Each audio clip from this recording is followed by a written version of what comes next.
Hey everyone, welcome to Gaming Explained. In today's video, I'm gonna show you how to turn off 8-ball pool notification. So let's get started.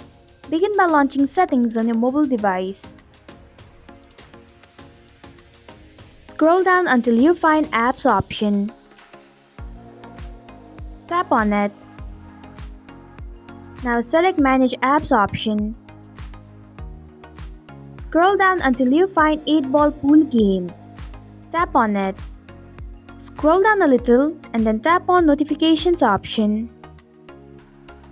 To turn off 8-ball pool notification, disable show notifications option. And this is how you can turn off 8-ball pool notification. Thanks for watching Gaming Explained. If you like this video, hit the like button and drop a comment with any questions or feedback. If you are new, subscribe and click the bell icon to stay updated on the future videos.